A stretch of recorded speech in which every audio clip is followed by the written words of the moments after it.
Welcome back to Yahoo Finance Live. Well, could vaccines improve your chance at love? Online dating company Match is making that pitch to get more and more of their users vaccinated against COVID-19. It's part of a partnership with the White House as President Biden looks to reach that goal of 70% of Americans being vaccinated by July 4th. Let's bring in the CEO of Match and Match Affinity, Hesam Hosseini. We've also got Yahoo Finance's Melody Hahm joining in on the conversation. Hesam, it's great to talk to you. Walk me through how this partnership came about and what exactly it means for those users on all of your dating services.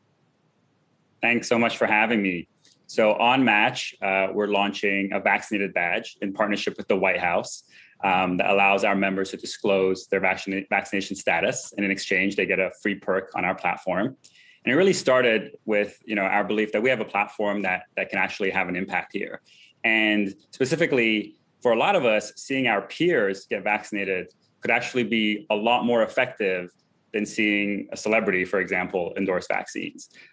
So let's put it this way, is it more effective to see The Rock post on Instagram that he got vaccinated, and all credit to him for doing that? Or that cute guy or girl that you're talking to on Match saying that they're vaccinated? We think that your peers could be a lot more effective. That's an interesting proposition, Hesam. And when you think about this vaccinated badge that people are opting in or out of to show on their profile, can you disclose at this current moment what percentage of folks have actually chosen to do that? And also if you've had any backlash and if you've had any negative commentary saying we don't appreciate this new feature? So the feature is launching actually in a week. So we announced the feature last week, and it's launching in a week.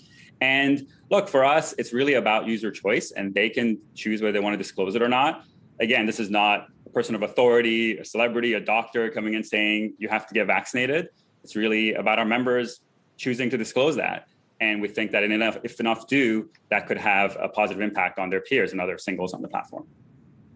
Of course, we see an uneven vaccine rollout globally. You sort of reference, and of course, looking at Q1's results from Match Group at large, a lot of this recovery is coming from North America, namely the United States in particular. Tell us more about the global picture. Of course, it might be easier. We have an oversupply in some areas in the United States to get vaccinated, but that's not the case in the rest of the world, right?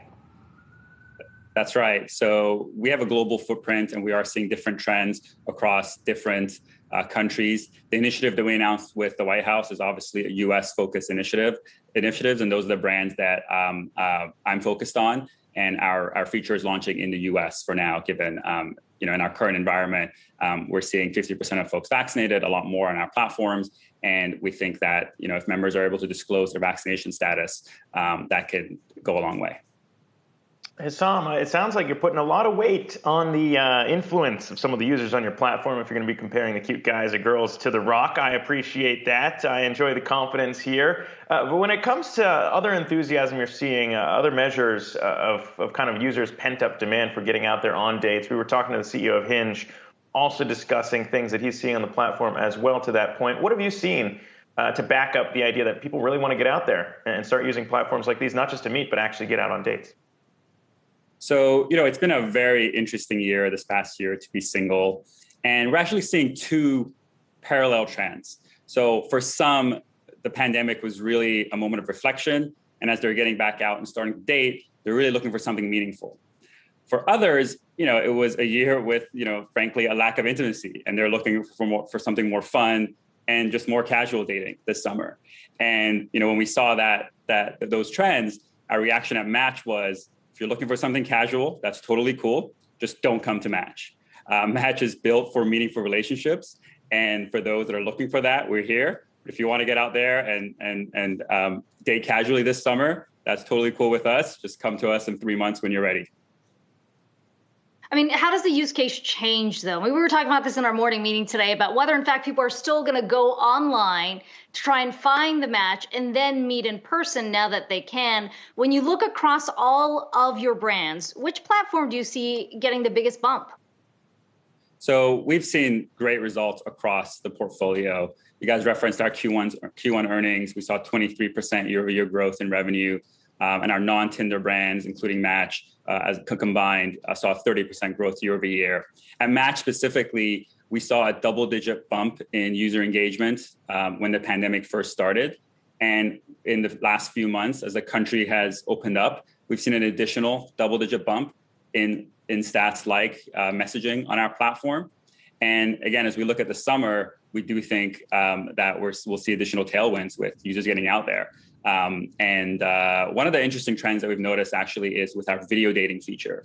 So we were one of the first apps to launch video dating as a safe way to date during the pandemic. And the usage of that feature has actually held as high today as it did during the pandemic. So I think it's just a great example of a tech shift that started with the pandemic, but it's here to stay. Tell me more about the ecosystem at large and how you plan to broaden your vision, perhaps even post-pandemic. I've spoken with Whitney Wolfe Herd, the CEO of Bumble, quite a few times, talking about the multi-pronged approach, right? Finding your best friend, finding business partners to network with, in addition to your romantic love interest. Are you envisioning with Match more of those sorts of investments going forward, especially now that we're coming out of the pandemic? At Match, our role is really to help you find a meaningful connection. And we're actually doubling down on that.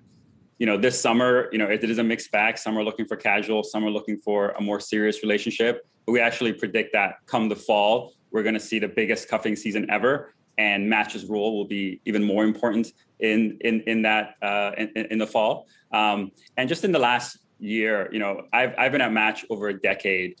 And in my experience, I haven't seen our business provide such a essential service as it has in the last year. Folks were isolated and lacked human connection, and we provided a platform that was able to keep them connected and provide meaningful relationships even during the pandemic. So we're doubling down on that, and that's all we're focused on. Yeah, Hesam, it's been a tough year for singles out there. Not speaking from experience necessarily, but let's just say it's been tough. When we talk about the revenue here, though, we keep hearing that more and more people are looking to spend. Have you seen a boost in terms of people doing so on Match? And what kind of, flexibility in terms of pricing power do you have now if it is to be the most powerful cuffing season of all time? Yeah, we have had a historic year at Match. Our business trends have been at the strongest levels in the last 5 years. Pricing isn't an area that we're focused on. We think that, for us, it's really about staying nimble, staying ahead of the trends, and for our members, providing the most valuable service. So, for example, we talked about the vaccinated badge. At the peak of the pandemic, when folks were hesitant and still wanted to get out there, but not sure how to stay safe, we launched a feature that allowed them to disclose their dating preferences. So are you still wearing a mask? Are you distancing? Is a hug hello okay? Getting that awkward COVID talk out of the way. And as we look forward in the next few months, a lot of singles are hesitant to get back into one-on-one first dates. That can be a high pressure environment if you haven't dated for the last year. So we're actually revamping our events where you can have a more social setting. It's a little bit more lighthearted and get back out there without the pressure necessarily of a first date. So that's really what we're focused on, is staying nimble, staying ahead of the trends. Things are changing month to month, and our job is to understand what our members need and to stay nimble and provide a great service for them. Well, Hesam, I can't tell you how many conversations I've had with single friends who are just eager to get out there this summer. So it looks like you might have a lot of users joining the platforms if they're not already on it. It's great to have you on today, Hesam Hosseini, Match and Match Affinity CEO. And of course, our thanks to Melody Hahm for joining in on the conversation.